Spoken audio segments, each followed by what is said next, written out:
Welcome into Real Kipper and Bourne. I am Justin Bourne. I am joined today by my boy, Sammy McKee, sitting in for Nick Kiprios. How you doing, Sammy? I'm well. How are you, my friend? I'm doing good. We are still live on Sportsnet. Sportsnet 590, The Fan, Sportsnet 960 in Calgary, Sportsnet 650 in Vancouver, and Sportsnet Plus. Joined today by technical directors Jake Schultz and Derek Brandale. Yes. All right. Got that part right. Oh, and as always, this hour of Real Kipper and Bourne is brought to you by Bet365. And right off the top, I'm going to do all the dirty work. Text us. Yes, please. 590, the second half of the show. Yes. Sammy and I are going to take your texts. It can be on the Stanley Cup final if you like. It can be on Sammy's hockey team of choice. It could be on golf. The U.S. Open's on right now. Yeah. JJ Spawn, -5. Made 18 of 19 putts inside 20 feet yesterday. If you want to talk about that. That's really good. Yes, but more than that. Yeah. What a hockey. What a game. What a hockey. I can't. I'm having a hard time with this What do you mean you're having a hard time? because I think a lot of Leaf fans listen to the show, Yeah. and it is such an electric final. Yeah. And these are two unbelievable teams. But there are two, it's very directly connected to Leaf fandom and Okay. just because This is always fun when you co-host because then I don't even know what angle we've got off the top. I just don't. I want to root for the Oilers, okay? Okay. I really do. But last night I went to the Kendrick Lamar concert in Toronto. Fantastic. How was that? Watching the phone. I watched the game on the phone the entire time. I gotta be honest. It was a good concert, but I was watching the game the entire time. The game was so good. I'm like, I love this game. I'm gonna watch this instead. But I went out. I saw the tying goal right before, with 20 seconds left. And then I went to a local establishment with my wife, met up with some friends, and I went there and I watched the overtime at a packed Toronto bar. Yeah, oh boy. And, it's an electric atmosphere in there. There's some live band karaoke going on. People are fired up. The drinks are flowing, whatever. And Leon Draisaitl scores. And I got to tell you, man, the bar erupted. Yeah. And I was wearing my Leaf bucket. And, I was disgusted. Yeah? I was a little bit upset. This is I know the Canada's team, we don't want a team from Florida. So it's I want the Oilers to win, I think. But whatever result happens in this, it just disgusts me. It's a really, but outside of that, one of the best hockey games. And if you're an Oiler fan, and if the Oilers go on to win this series, Bourne, that game will be talked about for generations. Yeah, we're showing the Draisaitl winner, the mustard he gets on a one-hand attempted pass. I know it's a mess, and we're going to get into that on the goaltending side of it and all that.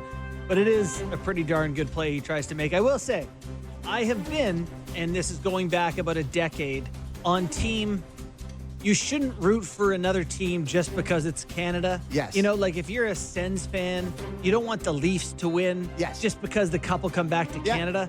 But we kind of crossed a threshold where it's embarrassing. It is. It's fair. And that's part of the reason I'm doing it. Whether it's late night talk shows or whatever, just the jokes about we always have the Stanley Cup, the Americans joking about having the cup year after year.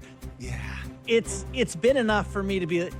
See, I have the other side of it too, where I grew up an Islanders fan, and the first team that breaks the Islanders dynasty is the Oilers. Yeah. They meet them twice in the final. A lot of history between the two franchises. Yeah. And so I was kind of grew up. I was I'm supposed to hate the Rangers and the Oilers. That's kind of the way it is. I've softened on the Oilers for sure, and I think I've come to grips with the fact that ready for it to come back. So I was cheering for him last night. Yeah. But a roar at a Toronto bar, it was a big pop. I was like, oh God, that hurt. But what I will say, fans love hearing that. By the way, Oilers fans love that. If you are an Oilers fan, and you just get, if you win the cup this year, which feels a lot more possible right this second with the momentum coming off that win. And I know Paul Maurice always says that the momentum between games doesn't exist, blah, blah, blah. But if you win the cup and you have that game 4 in Sunrise as the turning point of the series where you're down 3-0, it just felt like the cup, it felt like the Florida Panthers had at that period and they were going to win the Stanley Cup. Foot on the throat and they let them get up. It just was over. Like, they were listless. They had nothing. Apparently, Corey Perry stands up in the room. Leadership stands up in the room. They come together, all this stuff. That will be talked about for the rest of all of our lives. To get McDavid's first cup, if they can win it, like to lead them on the way. And it wasn't even him that did it. No. He only had 1 point. He was a -1 in the game. It wasn't even him. It's Darnell Nurse scoring a goal for you. Yeah. Ryan Nugent-Hopkins who comes through, and of course Draisaitl who comes through. But, that's an amazing, amazing hockey game, and this series has been phenomenal so far. I got to tell you, when it was 3-0 Florida, and going into that period, Pickard starts the second period, I thought about betting Edmonton. And I hear you say a lot of people, it was over, it's Florida's, whatever. The defining characteristic of this Oilers team is they're not dead. And just when everyone writes them off, just when you think they're done. Now, I will say, so I wasn't shocked that they got back into it. The one thing that bothers me is the Perry stood up in the room, fixed it, sort of like narrative that came out after the game. We gotta be better, guys. Well, it's like... That's right! We can't have anyone freak out there, How many times... Gotta keep our composure!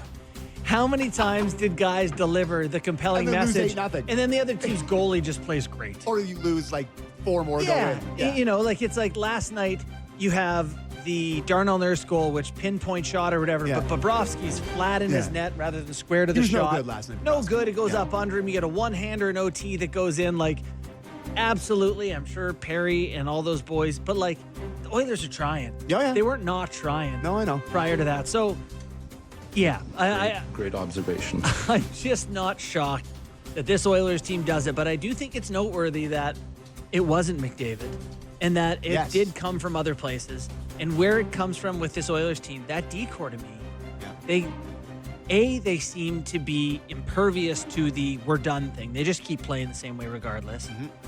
And they can make plays.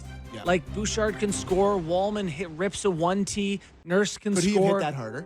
I know, like how fun was that shot? So cathartic. Yeah. And that to me, and you brought it, the Leafs into the question, it's like, you have to get some offense from your back end. Yeah. They get Nurse, they get Wallman, Bouchard's a top point getter in the playoffs for them.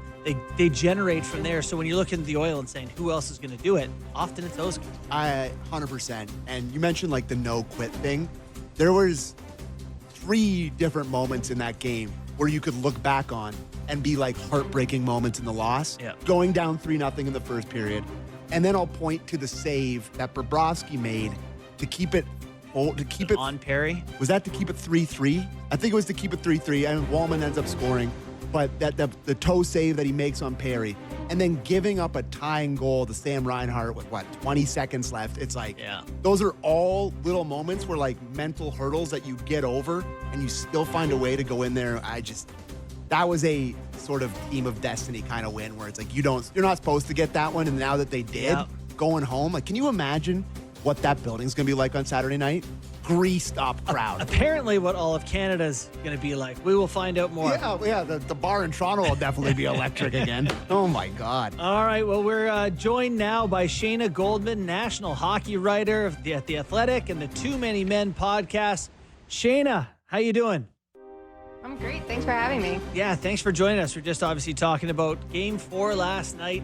Love to get your takeaways on what you saw out of that game. That was great.